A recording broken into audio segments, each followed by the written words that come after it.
Hello everyone, welcome back to online lecture series on engineering thermodynamics. We are continuing our topic of first law of thermodynamics.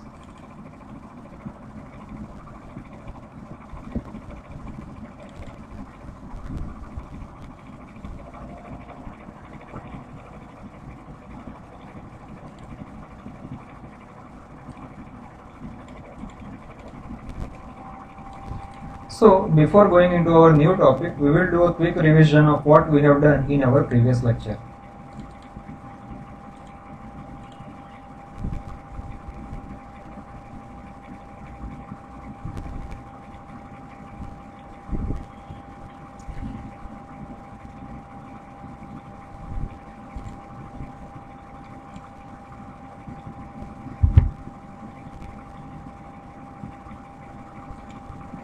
So previously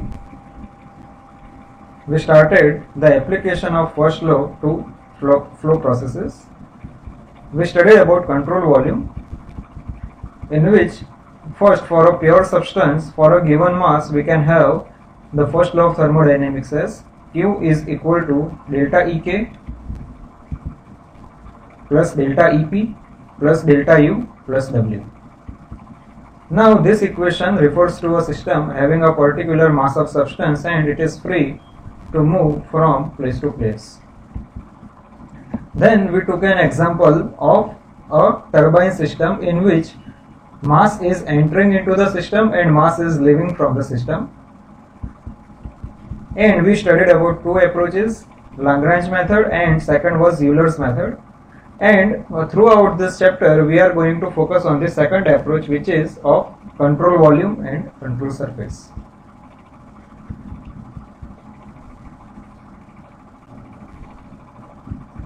Then the next topic was steady flow processes. That means the rates of flow of mass and energy across the control surface are constant.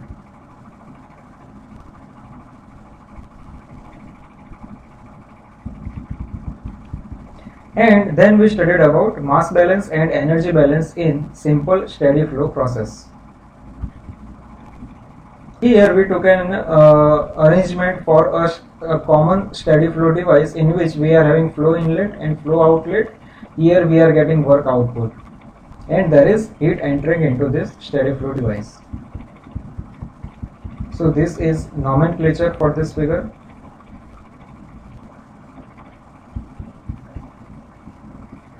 Then the mass balance is given by, if there is no accumulation of mass, then W1 is equal to W2, which can be rewritten as A1 capital V1 divided by V1 is equal to A2 capital V2 divided by V2. And this is known as continuity equation. Then the energy balance. There are two types, external work and flow work. And this is the total work. In the rate form it can be written in this way, and then the total energy which is entering into the control volume is equal to total energy which is leaving the control volume. So further simplifying that, we can obtain this as the first our steady flow energy equation, and then this is the second form of steady flow energy equation. The above two equations are known as steady flow energy equation for single stream of fluid entering and single stream of fluid leaving the control volume. Now this is another case in which there are more than one stream which are entering as well as leaving the control volume. So for that we can write down mass balance in this way and energy balance with this equation. Then we studied about applications of steady flow energy equation, in which the first example is nozzle and diffuser, for which we applied the steady flow energy equation and we obtained that with the help of steady flow energy equation we can obtain the exit velocity of nozzle. The second example was throttling device.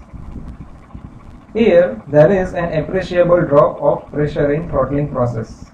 So after application of SFEE, we can obtain that the enthalpy before throttling is equal to enthalpy after throttling. So these are all contents that we have discussed in our previous lecture. Now we are beginning our new topic.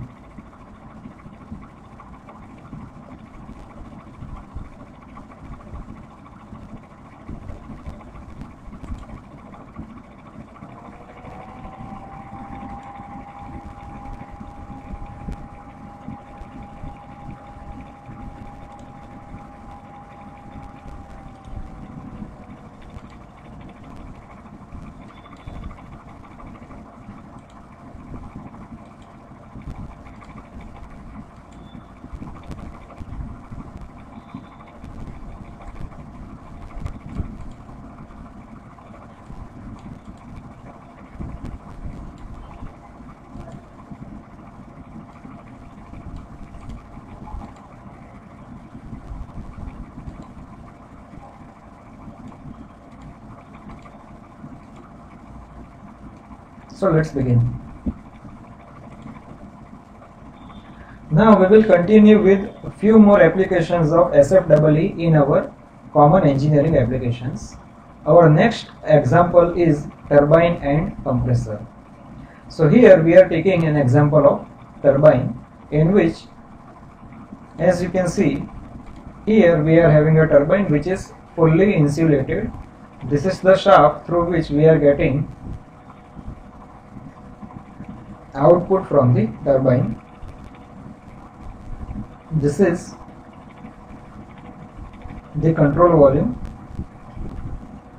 and here this is the entry of mass, and here there is an exit of mass. So this dotted line or dotted box is our control surface, which defines our control volume, and we are getting work output WT. Because of insulation, there will not be any form of heat interaction in this device.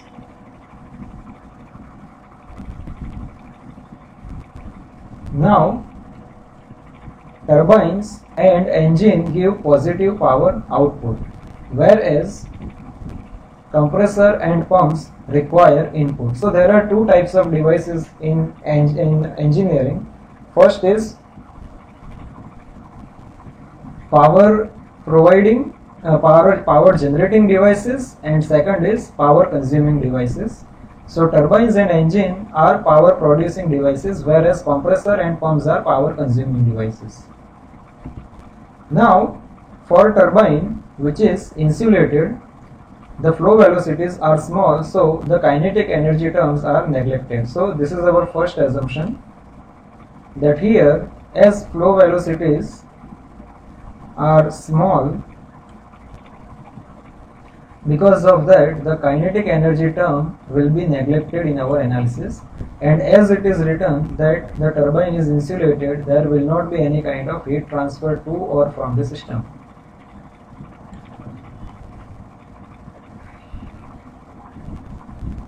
Now the SFEE equation is this, that is V1 square by 2 plus GZ1 plus H1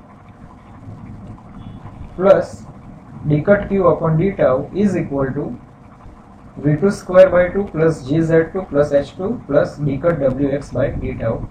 So here this is our general equation, and now for this case of turbine, we are going to neglect the potential energy term, that is GZ1 and GZ2 will be neglected. Then kinetic energy term, that is V1 square by 2 and V2 square by 2 will be neglected, and heat interaction will be neglected because of insulation, so we will not consider this term. Okay, so as you can see, the remaining terms will be our SFEE for this case, in which we are having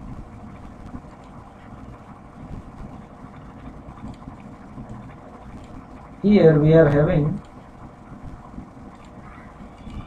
H1 is equal to H2 plus d cut Wx over d tau, or if we integrate this, that is if we don't take this in differential form, we can directly write down in this way, that dWx divided by m is equal to h1 minus h2.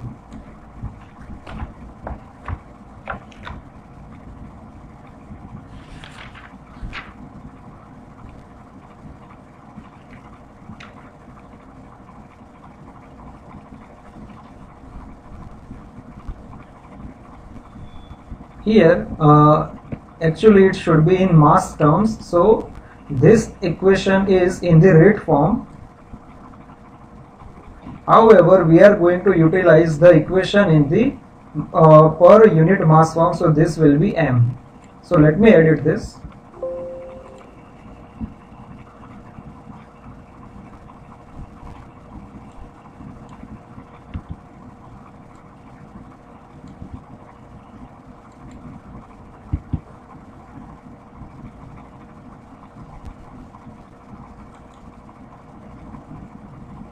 So the mass term equation, let me write down that.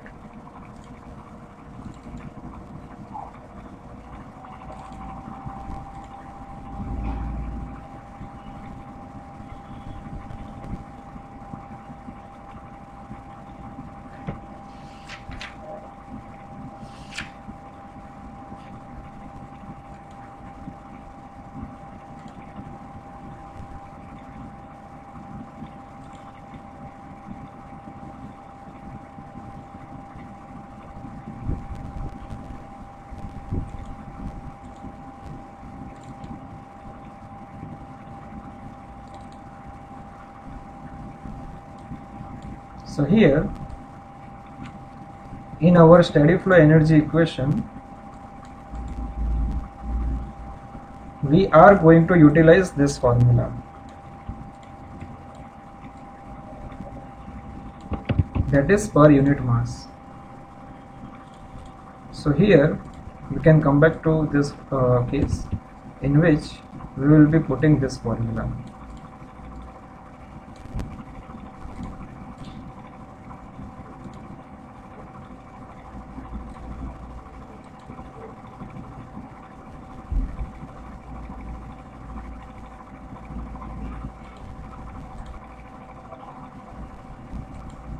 Now this looks okay.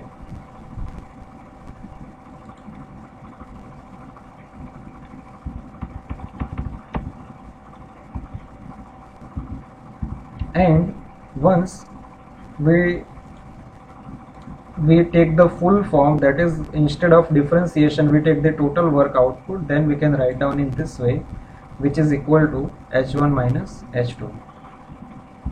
And then it is seen that the work is done by the fluid at the expense of its enthalpy. So what is the meaning of this? Here when the fluid was entering into the turbine, it was at high enthalpy.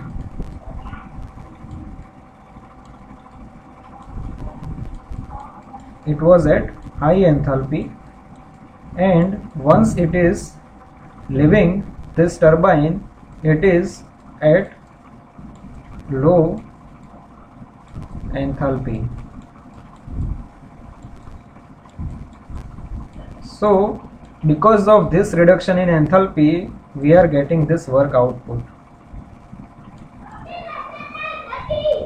Okay, so now similarly for an adiabatic pump or compressor which is completely reverse of turbine, work is done upon the fluid and W is negative. So SFEE is given by this formula, in which if you see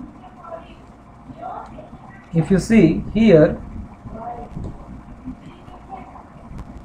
it is as it is, only the difference is the negative sign is coming, because in case of adiabatic pump or compressor, the work is done on the system, and when the work is done on the system, the term negative comes here. Okay.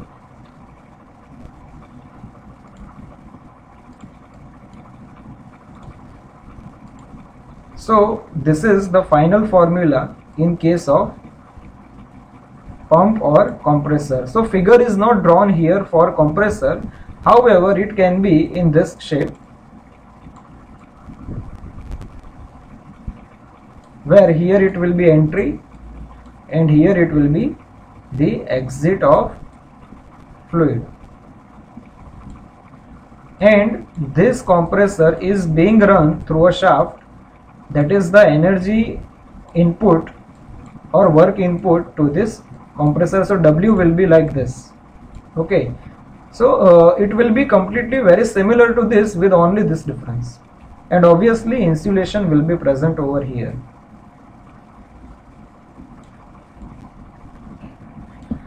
So here the enthalpy of the fluid increases by amount of work input. So here we are providing work input, because of that the enthalpy of fluid increases in case of compressor or pump. Now our next example is heat exchanger. So here this is the example of heat exchanger, which is steam condenser. So if you see in this figure, this is the cooling water which is entering this steam condenser. This cooling water passes through these tubes. Okay, and here from the top, as you can see here, the steam is coming and the steam is passing through the shell. It is not inside the tubes, it is inside in the shell. So this steam is coming down, and because of this cooling water, this steam will get condensed. That is, the steam will get converted into water. So here we are collecting the water which is from the steam, and this cooling water will get heated through these pipes and cooling water will come out. So if you see, if we need to show the flow of hot and cold, then this is the steam which is hot, and here we are getting this output, and the cold fluid, which is water, is passing through this pipes.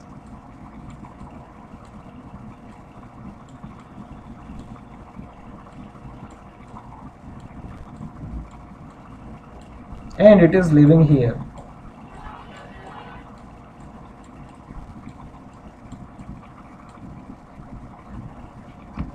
So a heat exchanger is a device in which heat is transferred from one fluid to another fluid. So here in this case there is an exchange of heat between the steam and this cooling water.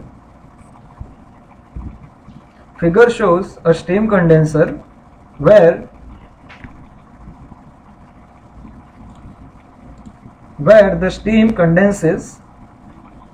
Let me remind you, we have already seen latent heat of condensation or latent heat of vaporization, where in this case condensation means conversion of steam into water.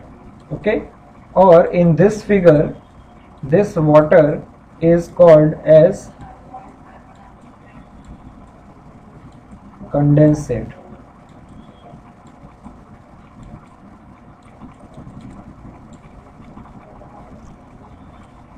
Okay, so this steam condenses outside the tubes and cooling water flows through the tubes. The SFEE for CS means control surface, is given by this formula. So this is not the general formula that we were having in our previous lecture. If you see carefully, here we are having total 4 sections. Section 1, that is over here, through which cooling water is entering. Here this is the section 2, the place where the steam is entering. So these two are entry points. So this is entry and this is also entry, and here this is exit of steam, and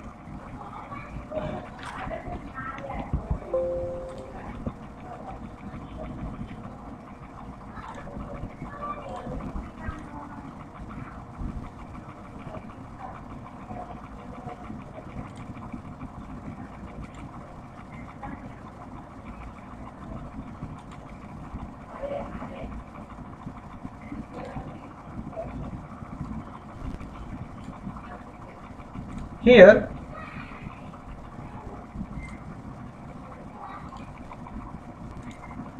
so here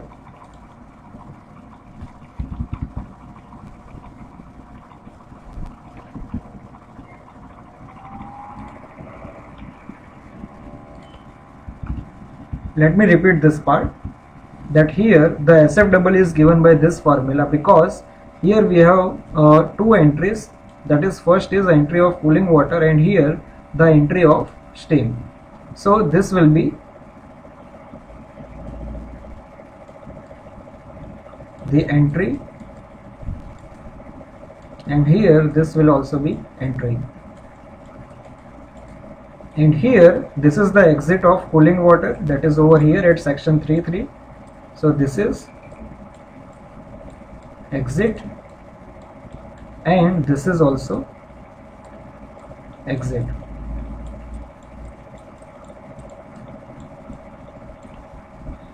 So if you see on the left hand side we are having WC, that is the cooling water, into H1, that is the enthalpy at section 1. That is our first entry part. Second term is here, in which this is WS, that is steam, and it is having enthalpy of H2. So the total energy entering into this control volume is equal to the total energy which is leaving this control volume. So here we are having, this is condensate, so WC into H3. Sorry, here the C stands for cooling water, so here this is WC cooling water, so WC into H3 plus this is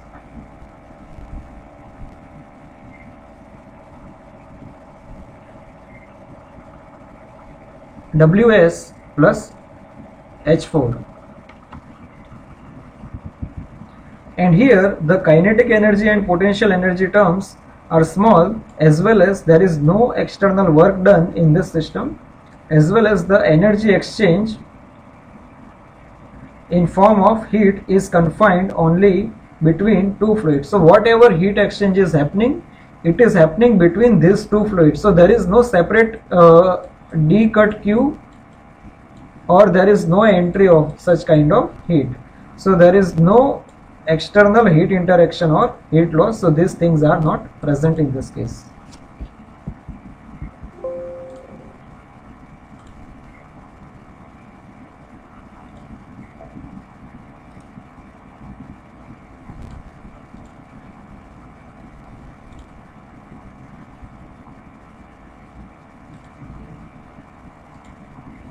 So now we are also studying the another example of heat exchanger, which is steam desuperheater.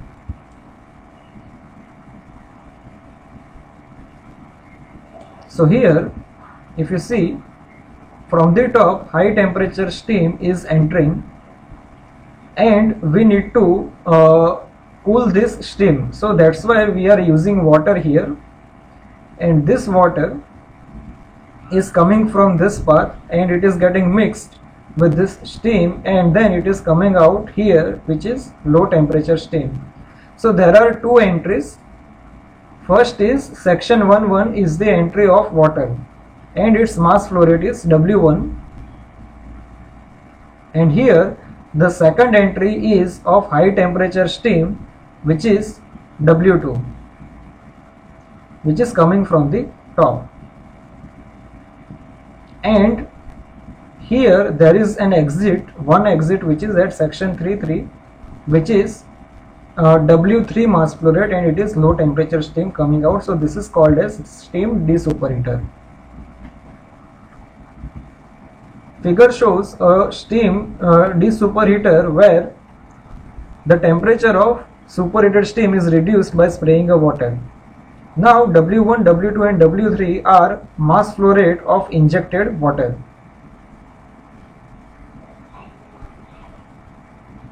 So first is the W1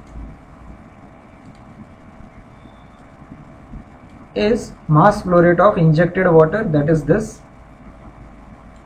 W2 is of steam entering, that is this,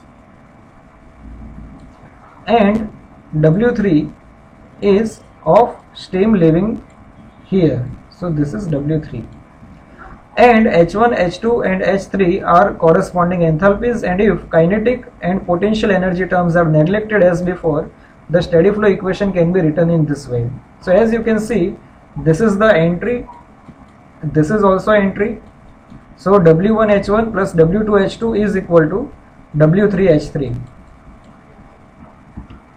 And the mass balance is given by this formula, that is W1 plus W2 is equal to W3. Here, kinetic energy and potential energy terms are considered small. There is no external work. The energy exchange in form of heat is confined only between two fluids. So whatever heat interaction is happening is between this steam and water, and there is no external heat interaction or heat loss. Now our next topic is variable flow process.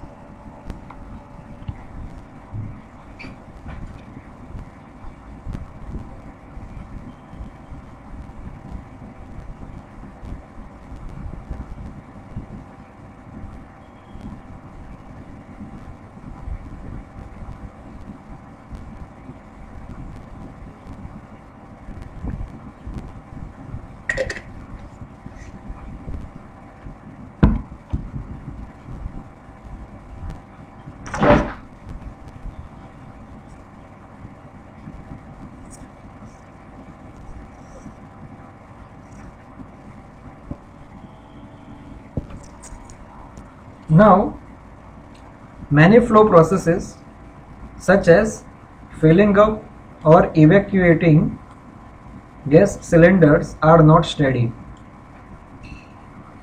Till now, we were considering processes to be steady. However, the processes of filling up a fluid or evacuating gas from the cylinder is not steady. Such processes can be analyzed by control volume technique. So consider a device through which water is in which the fluid is flowing under non-steady conditions. So with respect to time, mass will be changing. So here the rate at which the mass of fluid within the control volume is accumulated is equal to net rate of mass flow across the control surface given by this formula. So let us say here we can understand this with an example. Let us say that W1, that is this value, is 5 kg per second inverse, and let us say W is 3 kg per second. Okay, so here it is entering at the rate of 5 kg per second inverse, and here it is leaving at 3 kg per second inverse. So the net accumulation within this control volume should be 2 kg per second inverse. So exactly the same thing is written over here in this formula, in which dmv upon d tau is the difference of W1, that is this portion, and this W2, that is this portion. So it can be directly written as W1 minus W2, and W1 is dm1 over d tau, and here minus dm2 upon d tau.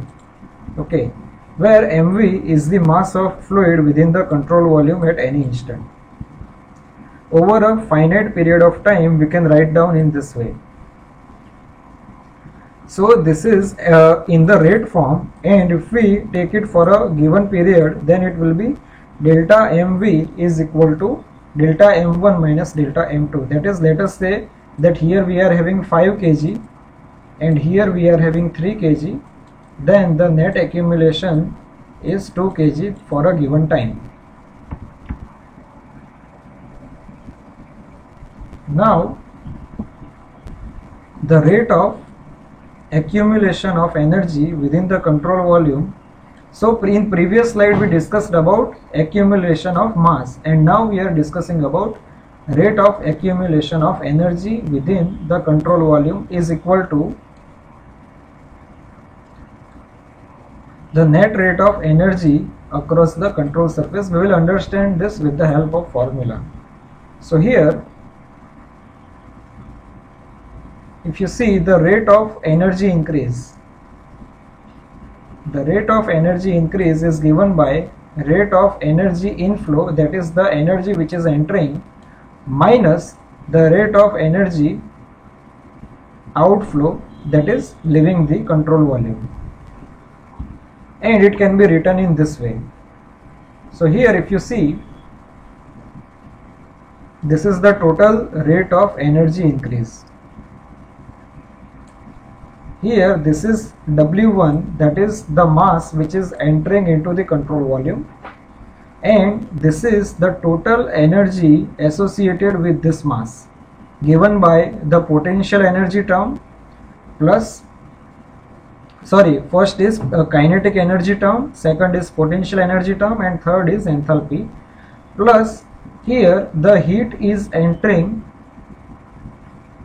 into the system, that is d cut q upon d tau.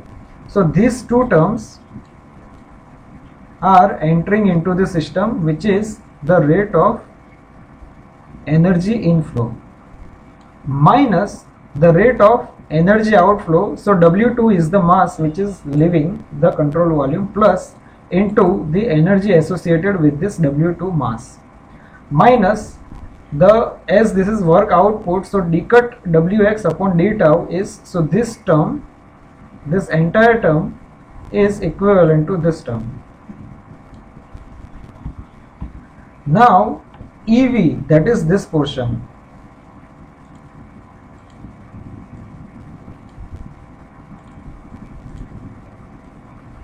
this EV, that is the energy associated with the control volume, is given by this formula, that is the internal energy U plus mv square plus mgz for a control volume.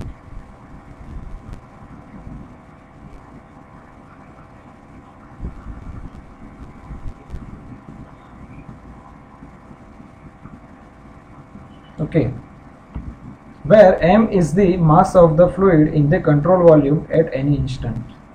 So we can modify this formula, that dEV upon d tau we can write down U plus mv square by 2 into mgz, which is equal to this whole formula written over here. So it looks quite lengthy, but it is very simple. Okay. So now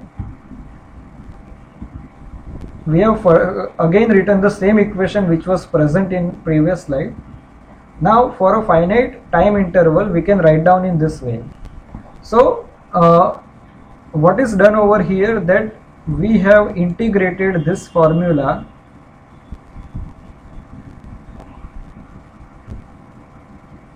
with respect to a finite time interval. That's why we are getting delta EV. So if you focus on this part,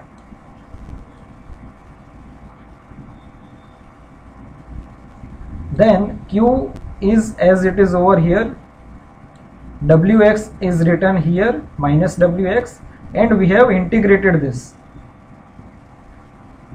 So V1 square by 2 plus Gz plus H1 into W1 was there. So W1 was nothing but dm1 over d tau. So as you can see here, everything is multiplied with d tau. That's why instead of W1, once you multiply W1 with d tau, let us say W1 into d tau, then we will be getting dm1, and the same thing is written over here and here. For steady flow, this will be the case, that is dEV into divided by d tau is equal to 0. So for a closed system, W1 will be equal to 0 and W2 will also be equal to 0, because so here our theory is over up to this. Now we are considering a separate case. Okay, the below part is completely a separate case here. So let us say for steady flow, this derivative will be 0. For closed system, mass cannot enter or leave the system. That's why the mass flow rate at entry and mass flow rate at the exit will be 0. So we can write down this. So here this term will vanish. Okay, let me use other color for this. So because W1 and W2 are 0, this entire term will vanish. W2 will also vanish, and the remaining terms are dEV upon d tau, which is over here, is equal to d cut q upon d tau minus d cut wx upon d tau. And if we eliminate the d tau term, then we will be getting dEV is equal to d cut q minus d cut wx. So finally we are getting d cut w is equal to dEV plus d cut wx. This is our previous first law of thermodynamics. So in this equation, if we apply this previous conditions of steady flow and closed system, we will be getting first law of thermodynamics back. So now we are going to study about example of variable flow problem.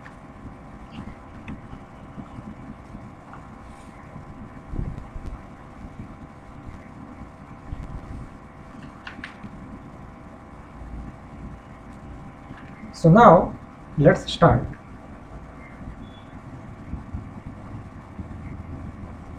So this theory is slightly complicated, so I suggest you to focus more on this. Here consider a process in which a gas bottle is filled from a pipeline. So this is our pipeline. So I will show the portion which is of pipeline.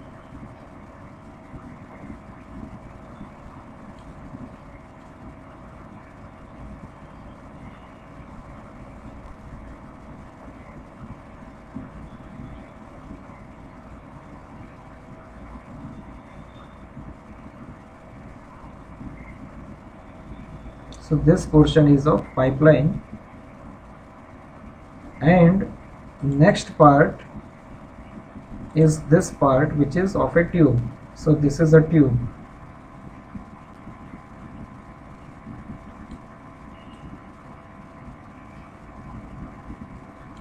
Okay. In the beginning, the bottle contains a gas of mass m1 at state P1, T1, V1, H1 and U1, that is pressure, temperature, volume, enthalpy and internal energy. So initially it is at mass m1, that is the mass which is already inside this bottle is m1. Now the valve is opened. So what will happen, that gas will flow into the bottle till the mass of gas in the bottle is m2. So the second mass is m2 with the state P2, T2, V2, H2 and U2. Now initially it was at mass m1 and finally it is at mass m2. So if somebody asks you that what is the amount of gas which is added into this bottle, again to repeat, if somebody asks you that what is the amount of gas which is added inside this bottle, then it should be m2 minus m1, that is final mass minus initial mass. So this difference is added inside this bottle. So this is, you should keep this in your mind for this theory.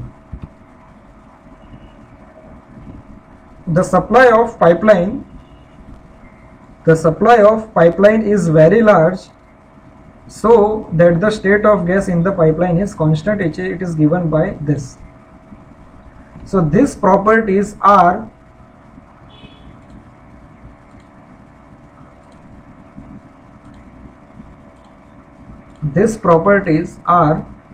for the gas which is flowing through this pipe.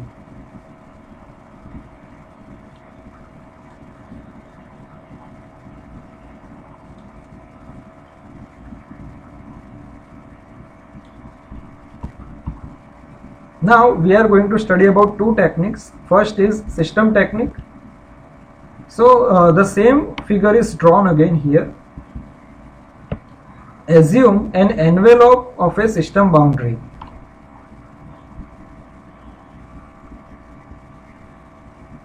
Assume an envelope of a system boundary of a gas in the pipeline and the tube, which would eventually enter into the bottle. So we are considering an envelope of a system boundary, that is, we are focusing on this mass which is in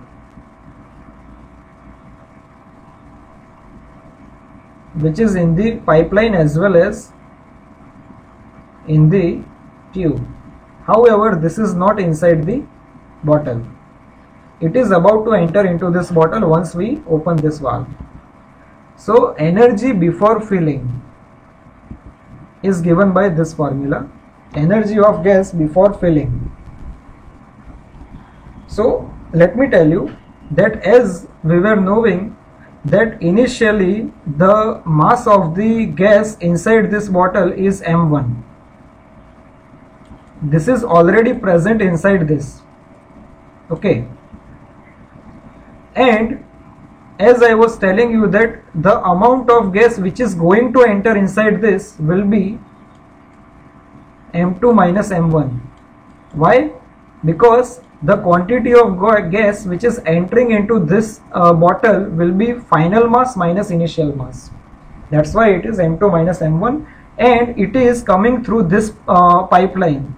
That's why the mass which is entering, which is about to enter, is m2 minus m1, which is currently inside this pipeline, and the mass m1 is having internal energy u1 plus the mass which is about to enter into this bottle is m2 minus m1, which is having the kinetic energy Vp square by 2 plus internal energy up.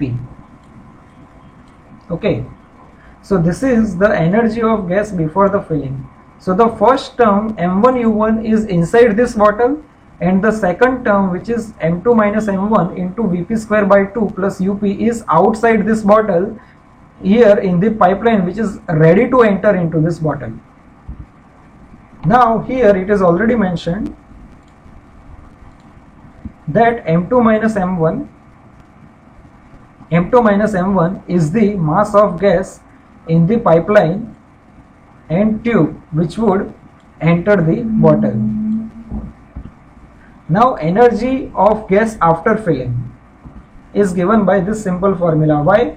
Because now m2 is the mass of final mass of gas inside the bottle, and energy associated with this mass is u2. So now the difference of energy, that is final energy minus initial energy, is given by this formula. That is simply a difference of these two equations.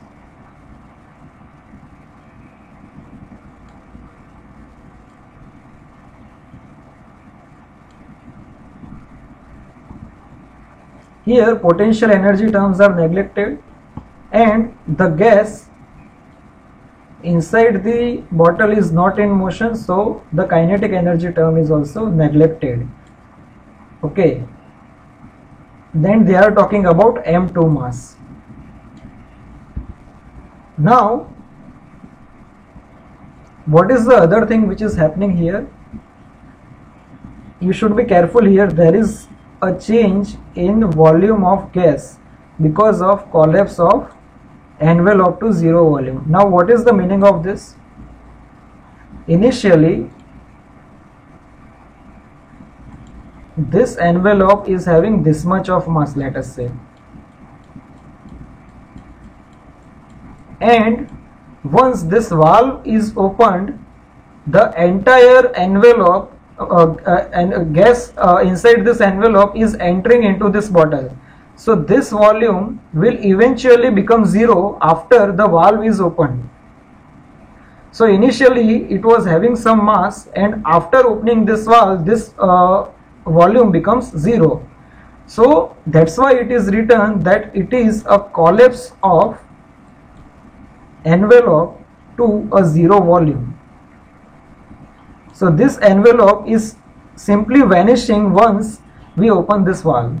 That's why a work done is happening here, which is given by this formula, in which Pp is the pressure of fluid in the pipeline and final volume minus initial volume.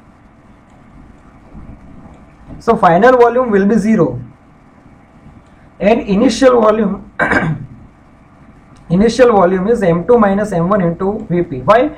Because I have already told you that M2 minus M1 is the mass which is about to enter into this bottle, that is the mass of this envelope gas, and Vp is the specific volume of fluid in the pipeline. That's why we are getting the value of W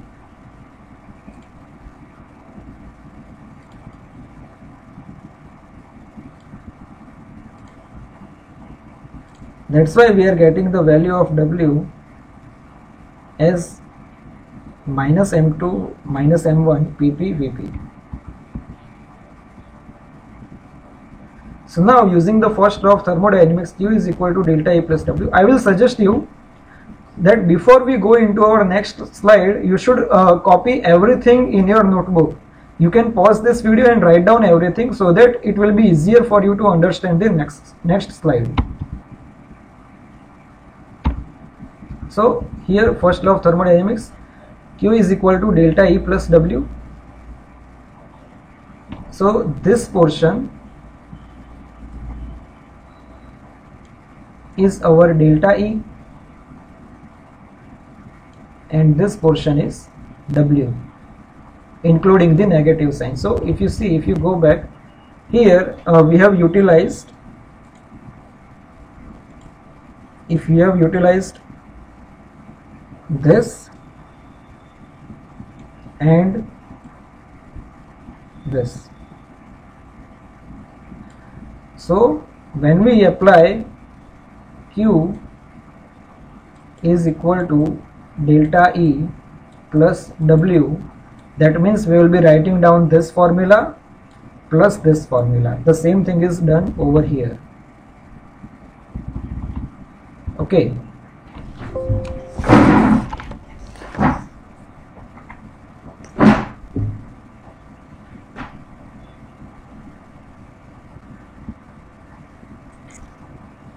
So here, once you give some simplification, you will be obtaining this formula.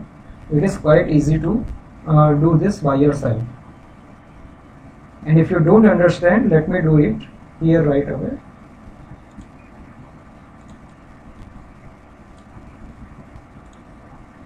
So suppose we continue from here, and for these two terms, if we take M2 minus M1 common, M2 minus M1 common into Vp square divided by 2 plus Up plus Pp Vp. So here U plus Pv is equal to H. That's why I written here Hp. So instead of this, we have written Hp, and the remaining terms are as it is, which gives energy balance for this process. Now control volume technique. This is the second type of technique. Again, I have repeated the same figure over here. Assume the control volume is bounded by a control surface. So rather than focusing on envelope, now we are having this control volume defined with this control surface. So now, rather than focusing on envelope, we will simply focus on this box, and this is called as control volume technique. Applying the energy equation in this case, Now this is the same equation that we have already studied. Okay. Now here dEV upon d tau is equal to dQ upon d tau plus HP into HP plus Vp square by 2 into dm upon d tau. Here, if you see in our previous theory, the same equation is present.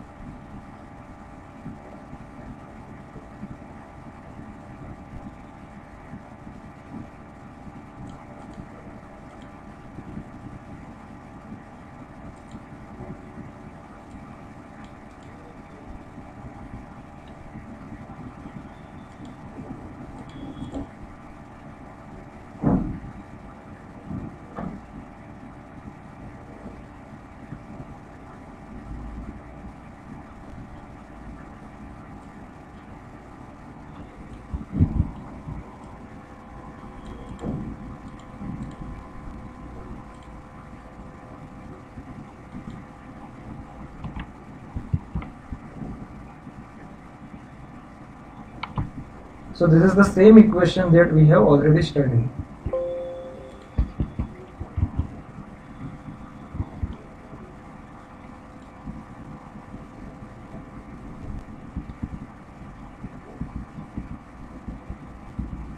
So to explain this portion, this is the general equation. Here dEV is as it is, dEV upon d tau is as it is, dQ upon d cut Q upon d tau is as it is. There is no external work which is present, so this is not present. And here we are having W1 term and W2 term. That is the mass which is entering and mass which is leaving the system. This is not for this figure, it is for our general figure of steady flow device.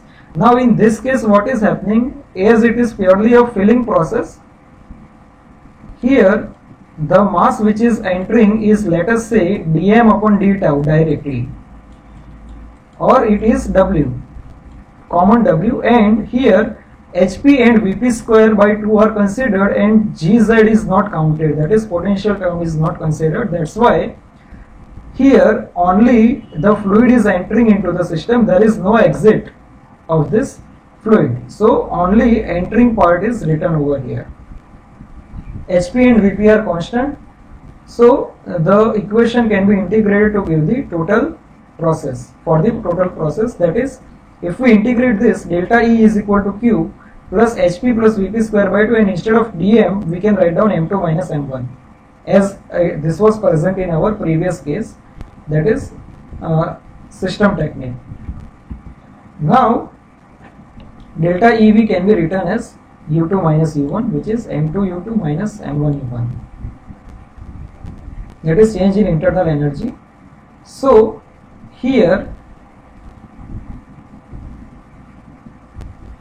in this equation, if we make Q as a subject, Q is equal to delta EV minus HP by 2 plus Vp square,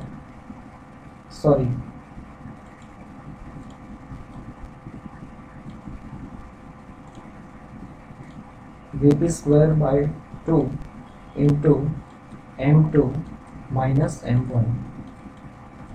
So instead of delta EV we have written m2 U2 minus m1 U1, and the remaining terms are as it is, as you can see over here. Now our next theory, so this is, if you see, this formula is of control volume technique, and in our previous theory you focus on this formula that we have obtained right now, and it is equal to the same formula that we obtained with the help of a system technique. So whether you apply control volume technique or you apply system technique, both will be providing us same equation.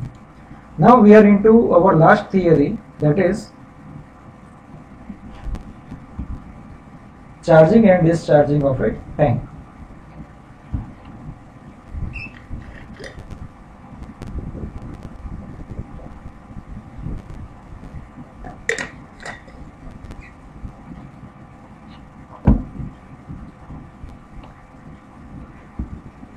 So let us consider here, we are considering first a case of a tank which is discharging. So this is the control volume provided with this control surface. Here the valve is there which helps us in discharging or charging the tank. So first let us consider a tank discharging the fluid into a supply line. So fluid will be going in this direction. Since d cut Wx is 0, because we are not getting any kind of work output in this, and dm in is 0, that is no fluid is entering into this control volume. That's why dm in will always be 0. Applying the first law to control volume, then it is given by this formula: duv is equal to dq plus h into v1 v square by 2 gz out is equal to dm out. Okay, so this is our application of first law to the control volume. Now here we are assuming that kinetic energy and potential energy of the fluid are small and d cut q is 0. So we will focus on if this is 0, as we have written over here, kinetic energy and potential energy terms are small, so we are going to neglect v1 square by 2, as well as we will neglect this part. So we are only left with duv is equal to, let me write down over here, duv is equal to h is still present over here, and dm out. So instead of total internal energy, we can write down mass into specific internal energy is equal to h into dm simply. Let me remind you, small u, that is specific internal energy, is given by capital U by m. So this is the formula. Here we can write down m into du plus u into dm is equal to, instead of h dm, what we have done? We have written u plus pv into dm. So once then you can easily understand this portion, that we have multiplied dm inside, u into dm plus pv dm. So here u into dm will get cancelled out, and we can simply get, based on this we will be getting m into du equal to pv dm. So based on this we will be getting this formula, that dm upon m is equal to du upon pv, that is this formula. Okay, it is very simple mathematics, you can do it by yourself also. Again, total volume is equal to specific volume into mass. It is exactly similar way to this formula.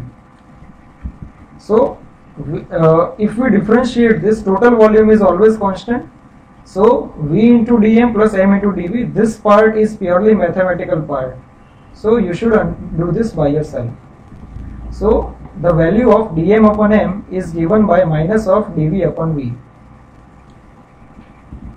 and combining these two equations, that is, when we combine these two equations, that is, we will eliminate dm upon m and we will equate both the right hand sides, and we will be getting this.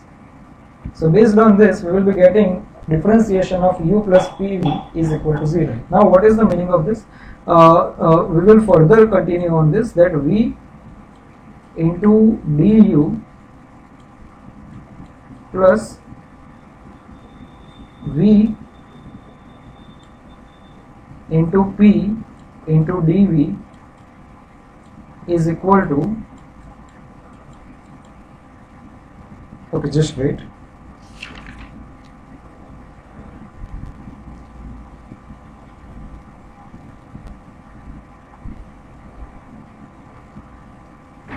So here this will end up in d into u plus PV equal to 0, because this term will get 0,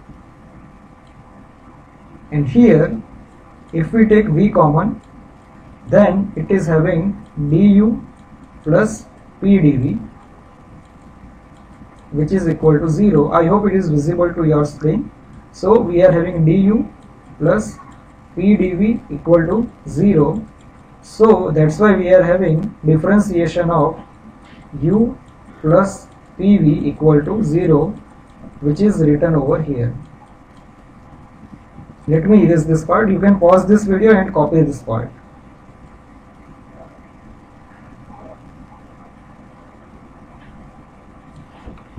So finally we are getting d cut q equal to 0. So which shows that the process is adiabatic and quasi-static. So now our last point is charging of a tank. So here, while we are charging the tank, it will be directly, if we apply the quantity of energy which is entering into the system, which is this portion, that is integration of enthalpy into dm inside is equal to change in the internal energy, which is given by m2u2 minus m1u1. So instead of this portion, we can directly write down mp into hp, that is the mass which is entering into its enthalpy, where P refers to a constant state of fluid in the pipeline if the tank was if the tank was initially empty, then it was M1 was 0. So let us say that we are having a tank over here. Actually the figure is same. Here we are having a valve, and here this is a huge pipeline. So when the tank is initially empty, then M1 can be 0, and here MP is the mass which is entering into this tank, while the enthalpy is HP. So the equation reduces to MP HP is equal to M2U2. Since MP is equal to M2, that is the final mass is this, because we have assumed that initial mass is 0, then whatever the mass which is entering from this pipeline will be the final mass M2. So this 2 will go, so we can write down HP is equal to U2. Now if the fluid is ideal gas, then we can write down this formula. If you have studied the specific heat at constant volume and constant pressure, we can write down this, and based on this we can write down Tp is equal to gamma into T2 is equal to gamma into Tp, because gamma is equal to Cp by Cv. So to explain this part, let us say we write down over here Cp by Cv into Tp is equal to T2. So the ratio Cp by Cv is given by gamma, so it is gamma into Tp is equal to T2, and same thing we have derived. So this is the end of first law of thermodynamics. So in our next lecture we will begin with second law of thermodynamics. Thank you for watching this video.